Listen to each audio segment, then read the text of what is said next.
네, 더더더 매일매일 쏟아지는 뉴스, 세 가지 주요 뉴스, 기자가 뽑은 뉴스까지 핵심을 놓치지 않고 풀어드리겠습니다.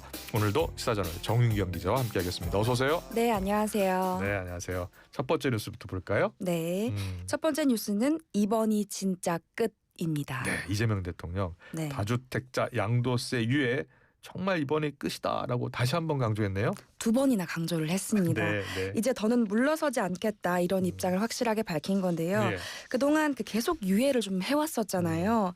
그런데 이재명 대통령이 이번엔 못을 박았습니다. 예. 5월 9일 딱 그날까지만 유예하겠다는 거고요.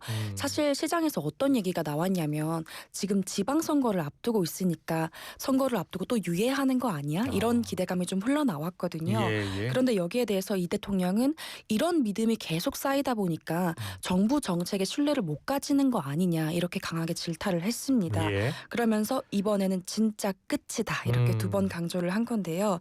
다만 약간의 숨통은 좀 틔워주긴 했습니다. 네. 5월 9일까지 계약만 끝내면요. 잔금이나 등기 문제 이런 거는 좀 늦어도 괜찮다는 겁니다. 아, 예. 네, 구체적으로 설명을 좀 드리면 서울의 강남이나 서초, 송파 같은 데 원래부터 지정 대상이었던 데는요.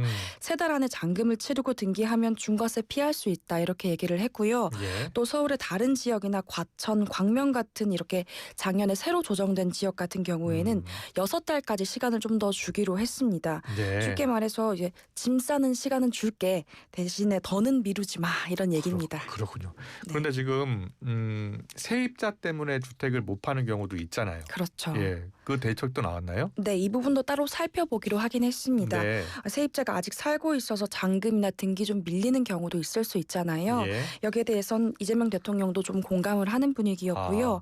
6개월 안에 세입자가 못 나갈 수도 있는 상황이다 보니까 이런 상황은 예외적으로 좀 풀어줄 수 있는 방법 검토해보라 이렇게 지시를 하긴 했습니다. 네, 이재명 대통령 네. 집값 잡기에 지금 연일 SNS로 글을 올리면서 그렇죠. 예, 강한 의지를 밝히고 있어요. 네. 어떤 배경이 있을까요?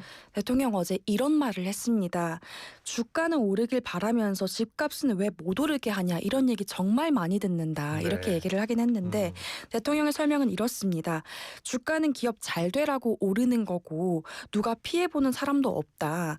그런데 집값은 다르다. 집값이 뛰면 집 없는 사람 마음이 찢어진다 이런 취지인데요. 예. 자산이 집에만 몰리면 돈이 돌지를 않고 결국에 서민들만 더 힘들어진다 이런 설명입니다. 그래서 부동산은 투자가 아니라 살 집이다. 이런 원칙을 정부가 강조해야 한다. 이런 취지로 설명을 한 겁니다. 그래요. 예. 그럼 5월 9일이 지나면 세금이 얼마나 올라가나요? 네, 지금까지 다주택자는 기본 세율만 내면 됐거든요. 네. 그런데 5월 10일부터는 이야기가 좀 달라지게 됩니다. 어떤 얘기냐면 일단 가산세가 다시 붙고요. 예. 게다가 세금을 깎아주던 혜택도 이제 없어지게 됩니다. 예를 들어서 집을 좀 오래 갖고 있으면 이 세금을 좀 깎아주는 장기 보유 특별공제 이런 제도가 있었거든요. 예. 그런데 이게 사라지게 되고요. 집을 한 2채, 3채 정도 갖고 있으면 세율 자체가 껑충 오르게 됩니다. 말 그대로 팔면 남는 게 거의 없을 수 있게 된다 이런 얘기입니다. 그렇군요. 예, 다주택자 양도세 중과 유예가 이제 종료되는 건데요. 네. 그건 양도세 이야기고요. 네. 이제 보유세 있잖아요. 네. 종부세나 다른 보유세도 올라갈 것 같습니까? 아직 확정된 건 없습니다. 어제 이재명 대통령이 종부세 인상이나 다른 세금 얘기는 꺼내지는 않았는데요. 예. 그런데 여지를 완전히 닫은 건 또 아닙니다. 어떤 얘기를 했냐면 당장의 유불리만 따지지 않으면 쓸 수 있는 정책 수단은 많다. 이렇게 얘기를 했는데 이게 어떤 말이냐면 예. 필요하면 꺼낼 카드 많다. 이런 식으로 해석되고 있기 때문에 예. 지금 당장은 말을 좀 아끼고 있는 분위기인데 상황에 따라 추가적인 정책이 나올 수 있다. 이런 신호로 읽히고 있습니다. 그래요. 이재명 대통령이 무슨 수를 써서라도 집값을 잡겠다라고 했거든요. 네, 그러니까 그렇습니다. 모든 대책이 다 열려 있는 거죠. 네. 기자들이 어떻게 보고 있어요? 집값 앞으로 좀 안정을 찾을 것이다, 하락할 것이다. 뭐 어떻게 보고 있습니까? 일단 어제 보도를 좀 보시면 매물 자체는 좀 풀리고 있는 것 같은데 네. 이게 실제로 계약까지 이어질지는 미지수고요. 아까 천하람 원내대표도 네. 얘기를 하긴 했지만 사실 집값이 내렸다는 게 사실 몇 천만 원 정도다. 아직 좀 부족한 정도다. 이런 얘기도 나오고 있습니다. 그래요. 예, 좀 더 지켜봐야 될 것 같습니다. 두 번째 소식으로 이어가겠습니다. 두 번째는요? 네, 두 번째 뉴스는 뉴스는 내란 종식 외친 한병도입니다. 네, 한병도 원내대표 교수단체 대표 연설 어제 했죠? 네, 처음 했는데요. 어떤 얘기를 강조했는지 좀 보시면 네. 한마디로 표현하면 딱 내란 종식입니다. 무려 이 단어를 17번 정도 얘기를 했고요.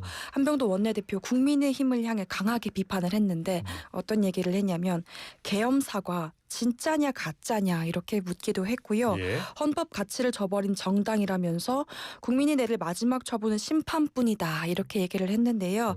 특히 극우 유튜버 고성국 씨가 국민의힘 입당을 했는데 이걸 두고도 굉장히 강하게 비판했습니다. 겉으로는 고개 숙이면서 뒤로는 5.18 모독하고 전두환을 찬양하는 사람을 직접 받아줬다 이렇게 얘기를 했습니다. 네. 한병도 원내대표가 개헌 얘기도 꺼냈던데요? 네, 그렇습니다. 그동안 사실 민주당 지도부가 내란 종식에 좀 초점을 맞추면서 뭐 사법 개혁이나 특검 위주의 입수에 좀 집중을 하는 모습을 보였잖아요. 그런데 어제 개헌 문제에 대해서 좀 얘기를 꺼냈는데 어떤 얘기를 했냐면은 핵심은 5.18 정신을 헌법 전문에 넣자 이겁니다. 네. 네, 한 원내대표는 이제 더는 미룰 이유 없다 이렇게 얘기를 하면서 6월 선거가 있잖아요. 예. 이때 원포인트 개헌을 하자고 제안을 한 겁니다. 그러면서 또 어떤 얘기를 꺼냈냐.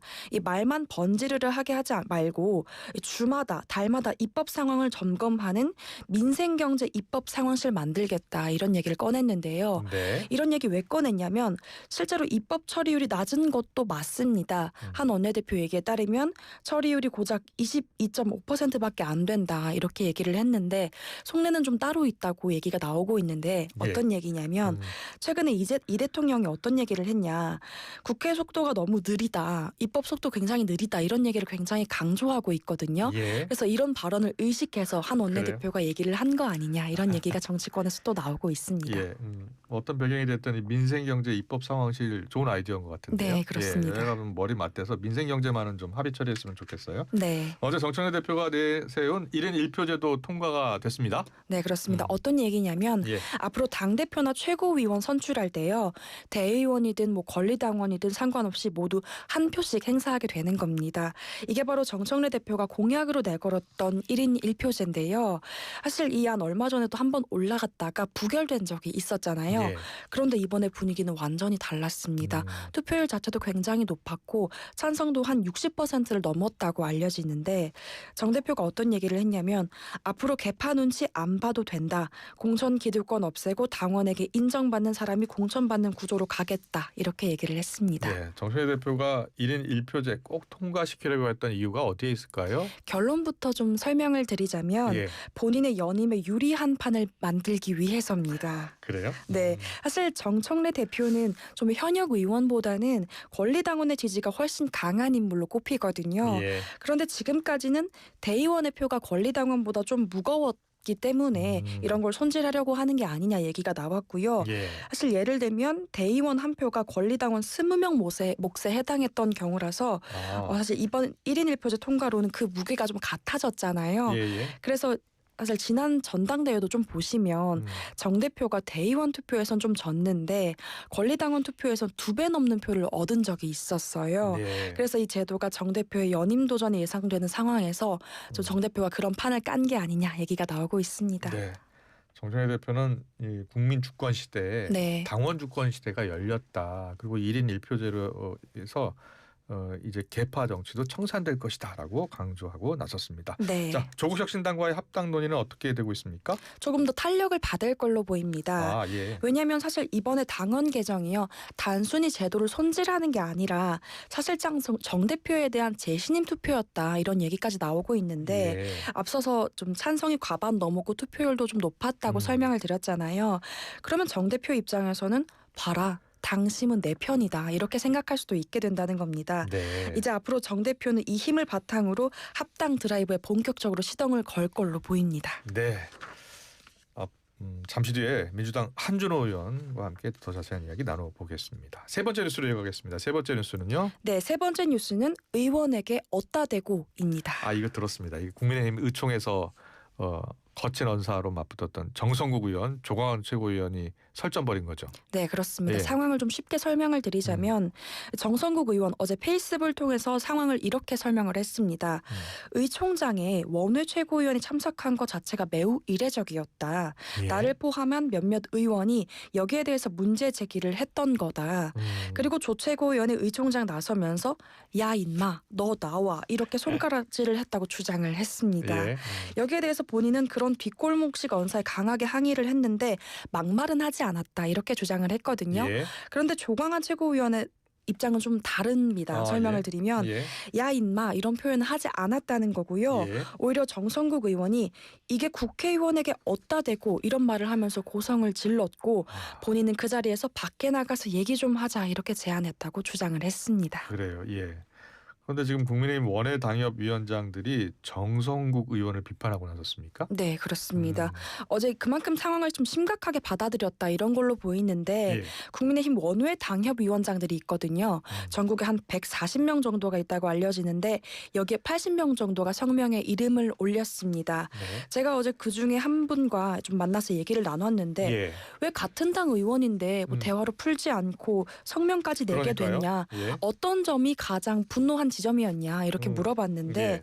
사실 이거는 친한계냐 당권파냐 이런 계파 문제가 아니라 의원에게 어따 대고 이 말에 굉장히 분노했다 이렇게 설명을 했습니다. 예. 이건 최고위원에 대한 기본 예의조차 없는 태도였다 이렇게 설명을 했는데요. 예. 사실 그러면 정 의원과 직접 대화를 해서 풀 생각은 안 해봤냐 이런 점도 좀 물어봤는데 예. 정 의원은 조 최고가 무례했다고 언론에 흘리는데 정작 본인이 먼저 어떤 말을 했는지는 빼고 얘기를 한다. 지금이라도 조 최고와 우리 당협들한테 사과하고 또 사퇴 의사를 밝히면 우리가 대화를 할 수 있다. 그런데 이게 없으면 윤리위 제소까지 갈 수 있다. 이렇게 설명을 했습니다. 윤리위원회 제소까지 한다고요? 네, 그렇습니다. 당 안에서 이렇게 충돌이 계속 이어지고 있는데 보수연대 구상은 사실상 어려워진 거 아닌가요? 네, 앞서서 개혁신당 천하람 원내대표도 얘기를 하긴 했는데 사실상 물 건너간 거 아니냐 이런 얘기가 나오고 있습니다. 네. 어제 이준석 대표 소장파가 주최한 토론회에 참석했다고 말씀드렸잖아요. 예. 장동혁 대표가 통합을 말하지만 자기가 경쟁될 사람들은 빼고 얘기하려고 한다. 내가 이걸 다 아는데 왜 그 판에 들어가겠냐 이렇게 딱 잘라 얘기를 했고요. 예. 제가 직접 개혁신당 쪽 인사를 만나서 좀 물어봤는데 사실 통일교 특검 때도 공조가 완벽하게 된 건 아니었다 이렇게 얘기를 했어요. 예. 이게 무슨 말이냐면 그 장동혁 대표의 단식도 우리한테 미리 얘기를 안 했고 전략 공유도 없었다. 솔직히 앙금이 남아있다 이렇게 얘기를 했고요. 예. 국민의힘 얘기 좀 들어봤는데 한 핵심 관계자 이렇게 설명을 했습니다. 개혁신당은 사실상 의석 3석 아니냐. 우리랑 같이 해도 민주당 어차피 못 이긴다. 실익 없다. 게다가 당 안에 아직도 이준석 대표에 대한 반감이 좀 남아있다. 이걸 못 잠재우면 연대는커녕 대화도 쉽지 않다. 이런 분위기였습니다. 네, 잘 들었습니다. 마지막 뉴스로 이어갈게요. 마지막 뉴스는요? 네, 마지막 뉴스는 로또 사상 최대 판매입니다. 로또가 그렇게 많이 팔렸어요? 네, 그렇습니다. 로또 한 장이 희망을 거는 사람 그만큼 많았다. 이런 씁쓸한 얘긴데요. 예. 지난해 로또 복권 판매액이 6조 2천억 원을 넘겼습니다. 6조 원어치를 팔았다고요? 네, 그렇습니다. 역대 최고치고요. 작년보다 4.6% 늘어난 수치인데 예. 로또가 2002년에 생긴 거거든요.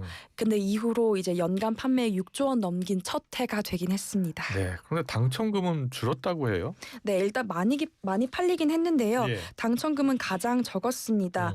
왜 그럴까 구조를 보면 이래요. 로또는 팔린 돈의 일부를 당첨금으로 나눠가는 이런 구조인데 예. 그래서 많이 팔릴수록 당첨금은 좀 늘게 되는데요.